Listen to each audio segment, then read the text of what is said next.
আসসালামু আলাইকুম। বিসমিল্লাহির রহমানির রহিম। আপনারা সবাই কেমন আছেন? আমি ফারহানা আপনাদের সাথে আছি প্রতিদিনের মতো। কাচকি গুঁড়া মাছ ধুয়ে পরিষ্কার করে নিয়েছি। কাচকি গুঁড়া মাছ বেশি করে পেঁয়াজ দিয়ে চচ্চড়ি করব, আপনাদের সঙ্গে সেটি শেয়ার করছি। আমি কাচকি গুঁড়া মাছ নিয়ে নিয়েছি বেশ কিছু, সঙ্গে দিয়ে দিচ্ছি পরিমাণ মতো লবণ, দিচ্ছি সামান্য পরিমাণে আধা চা চামচের মতো বা তার চাইতেও একটু কম হলুদের গুঁড়া। ঝালটা আমি একটু কমিয়ে দিব যেন বাচ্চারা খেতে পারে। সামান্য পরিমাণে গুঁড়া মরিচ দিয়ে দিচ্ছি, তেলে ভেজে গুঁড়ো করে নেওয়া জিরা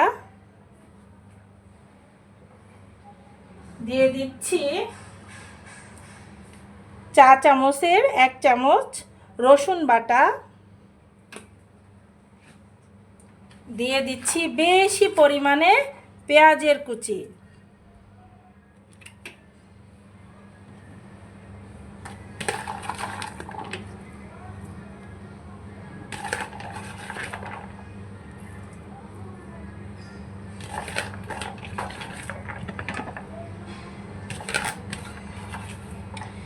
এরপরে দেব পরিমাণ মতো সাদা তেল।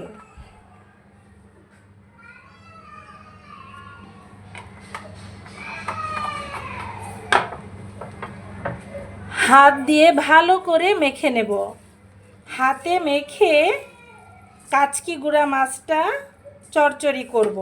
ভালো করে হাত দিয়ে অনেক ভালোবাসার সাথে কোমলভাবে ছোট ছোট মাছগুলোকে মেখে নিব।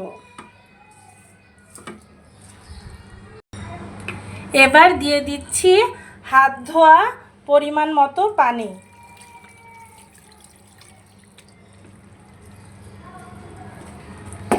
হাত ধোয়া পানি দিয়ে আমি ভালো করে মাখানো মাছের সঙ্গে পানিটা মিশিয়ে দিলাম। এরপরে আমি অপেক্ষা করব মাছটা একদম রান্না হওয়া পর্যন্ত এবং কড়াইয়ের সাথে একদম লেগে লেগে গিয়ে একদম চড়চড়ি হয়ে যাওয়া পর্যন্ত অপেক্ষা করব। তাহলেই হয়ে যাবে আমার কাচকি গুঁড়া মাছ চচ্চড়ি। আশেপাশের আসা শব্দ ইগনোর করবেন প্লিজ। আজকের মতো বিদায় নিচ্ছি। আল্লাহ হাফেজ। আসসালামু আলাইকুম।